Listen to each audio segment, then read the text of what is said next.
Hello, and welcome to Tech Server Nerd. Tech Server Nerd.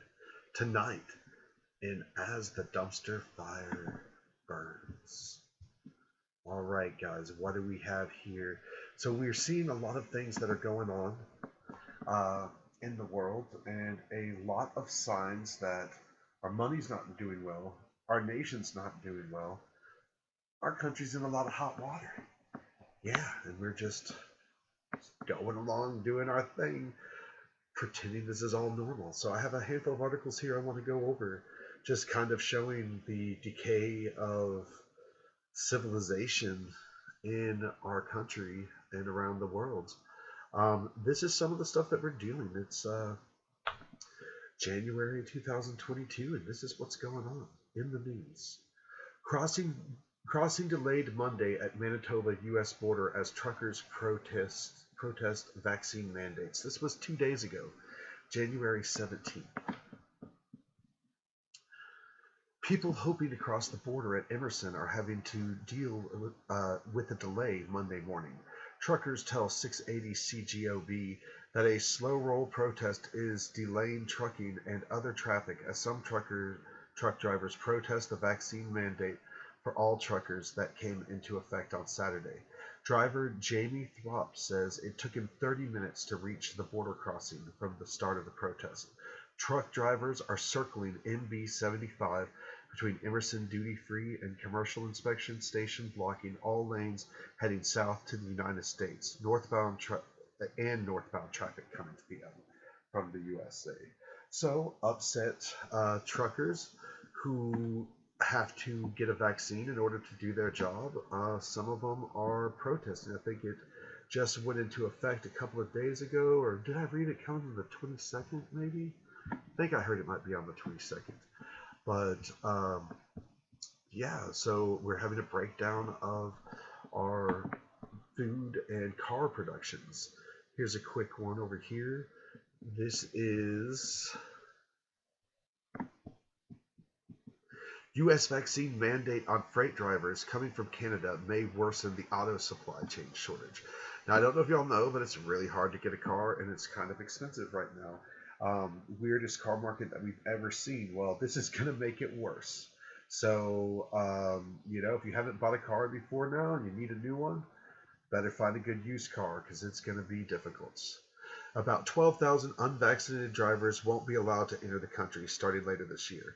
Now, what this is not saying is they also get a lot of their food supplies from us because it's, a lot of Canada is very barren, wintry terrain. I mean, I'm not saying they don't have beautiful places, but they have shorter time to farm than we do here. A COVID-19 vaccination requirement that will bar unvaccinated drivers of freight trucks coming from Canada to deliver goods across the American border this month may exacerbate supply chain issues for auto parts, experts say.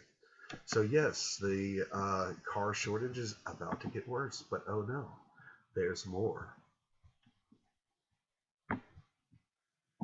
New trucking vaccine mandates is likely to make fruit and vegetables more expensive. Yes, if your trips to the grocery store weren't expensive enough, it's going to be more expensive.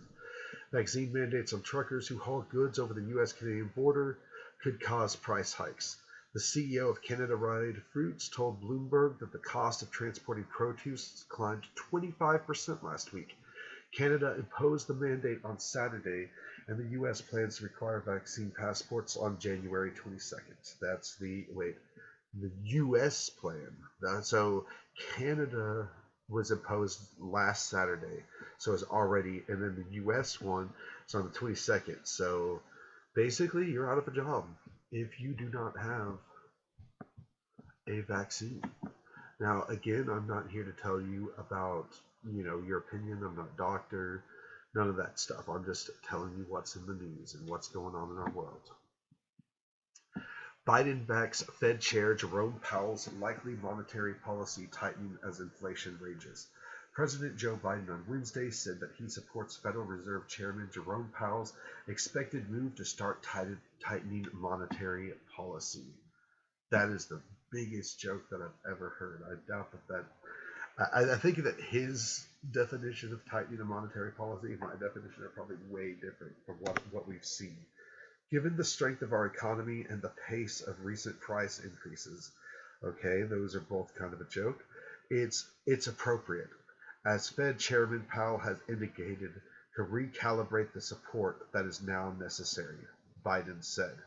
Now, I don't know if you're a super genius or you can speak crackhead, but I have no idea what that actually means. Because first off, he's saying the strength of our economy, which we know our economy is shit right now, and the pace of recent price increases. So he's trying to like separate, like the economy's good, just all the prices suck, but like that's not true. It's appropriate, as Fed Chairman Powell has indicated, so it's appropriate as this dude indicated, to recalibrate the support. What does recalibrate the support actually mean? Like this sounds like like the Fed needs to recalibrate. He's going to a Fed chairman. He's going to the Federal Reserve to recalibrate. So what is the government actually doing? Let's get a little bit more into this one. Hold on. President Joe Biden on Wednesday said he supports Federal Reserve Chairman Jerome Powell's expected move to start tightening monetary policy and wind down the easy money measures the central bank used to insulate the economy from the COVID-19 pandemic.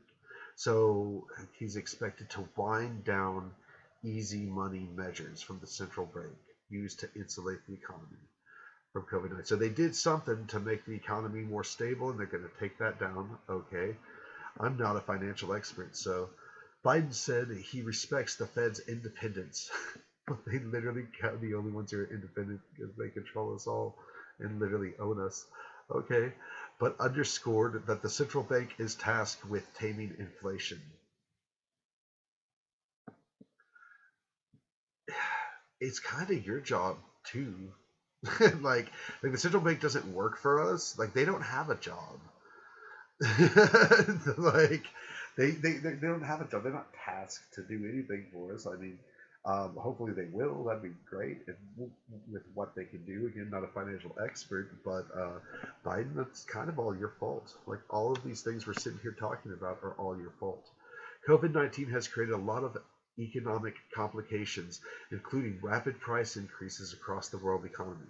People see it at the gas pump, the grocery stores, and elsewhere, Biden said in his first news conference of the year, which I'm about to watch after we get off this. I've seen a few clips and it looked like a shit show. Oil prices jumped to 7-year highs amid supply concerns and drone strikes. Yes.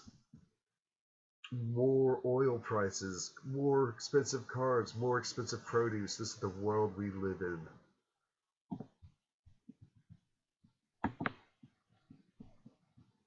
And one more, guys. Supply chain crisis to persist well beyond 2022. Yes, not only are things bad and they suck, but they're going to suck more and for longer. People simply cannot get the space they need, a CEO says. It will probably be years before the supply chain crisis ends and industrial real estate supply and demand finds equilibrium. That's according to Prologis, the dominant industrial REIT, whose leader on Wednesday described their own purpose at the severity of the imbalance. So guys, the country's falling apart. This looks very much like the fall of Rome. Like we are literally watching the entire basis of what makes our civilization, which is, food, family, supplies, being able to protect ourselves, being able to defend ourselves, like we are just watching the erosion of civilization. And that's why I call this as the dumpster fire burns, because it's all falling apart. And that's literally what we get to look at every day, which is exciting, but like also terrifying. At the same time, but c'est la vie. What can we do? I hope you guys enjoyed this. Please like, share, and subscribe. If you like what's going on, tell some friends, man. I enjoy doing this, and I want to continue doing this, and the only way I can do that is with the support of people like you. Thank you, and y'all have a great day.